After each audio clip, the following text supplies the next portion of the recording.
The Tour of Italy, starting in Northern Ireland because, I don't know, surplus of pink paint or something. But the residents were clearly enthusiastic to see the peloton, maybe a bit too enthusiastic, but still a couple of riders were happy to bring the peloton to them.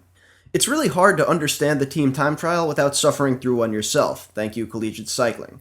It really is dancing on a knife's edge. Even after you're done pulling, if you let your speed drop just a fraction too far, there's no way to catch the end of the train as it comes roaring past.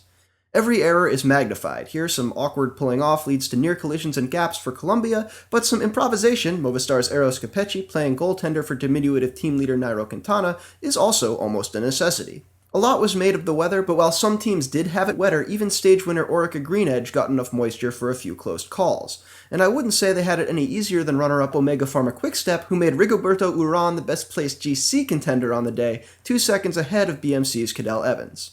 Most of the other top names were spared disaster, Steve Katusha and Joaquin Rodriguez, who finished a minute and 33 seconds down, and Garmin, who lost 2 riders from the race and were forced to hold up their entire team after Dan Martin got just loose enough to go down on a manhole cover, taking 3 teammates with him.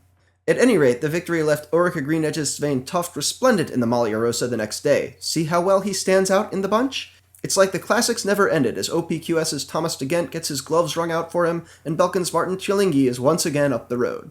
He's the new Jens Vogt, really, taking the first mountain points, taking the second mountain points, and with a 30-second gap at 8k to go, making a powerful solo effort. But careful with that tongue. If Vogler ever ends up riding a Specialized, you might find yourself on the wrong end of a lawsuit. Cannondale finally got their full weight behind the chase to reel in the Belkin rider, and Giant Shimano led into the final kilometer, but a late charge by OGE and FDJ in a hard damp corner created something of a traffic jam. Normally, Orica's Bling Matthews would be in the catbird seat here, but he loses his lead out around the bend and then inexplicably looks back, letting FDJ's Nasser Buhani start to accelerate past him while everyone else is clumped up behind. Marcel Kittel, meanwhile, isn't particularly well placed, but he's got Manuel Belletti in front of him and a whole lot of space to his left, so fires it up from 225 meters to go. Trek's Giacomo Nizzolo had the right wheel, but couldn't match the speed, plus he gets bumped wide as Cannondale's Elia Viviani sets off a chain reaction after realizing Kittel is the guy to follow. Still, Nizzolo keeps it going along the boards, eventually passing everyone but the triumphant German and the second-place Buhani, who despite his early jump, still came in a bike length down. Stage 3 is the last on the Emerald Isle, and the first to finish not where it started, and once again Cialinghi was up the road, taking not only KOMs this time, but points as well. The gap had been pulled down to inside of 2 minutes with still 90k to go, leading to a general truce/nature break/gear change as more Irish misery made its way up the coast. The stage was peppered with crashes, including this one at 60k to go that took down the race leader, not that anyone could tell. Another big pileup came at 33k to go just before the sun returned, and I'm still wondering how Sky's Philip Dignan managed to pull off this gear carry without causing a third.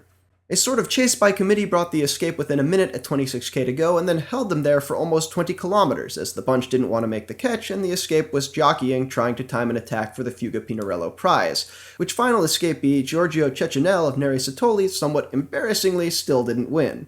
The run-in had a number of bottlenecks and corners, and just outside the final kilometer, Kittel loses his lead-out train, just as Cannondale is coming in force to the front, which dropped the giant Shimano rider way back into the cheap seats. As Sky's Edvald Bosenhagen leads the field through a chicane at 300 meters to go, Kittel's made up some ground but is still well down, and really just has to launch immediately.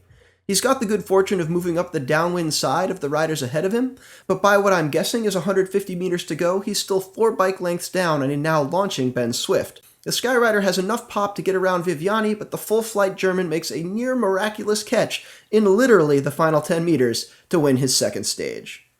I'm Cosmo Catalano, and that's how the race was won.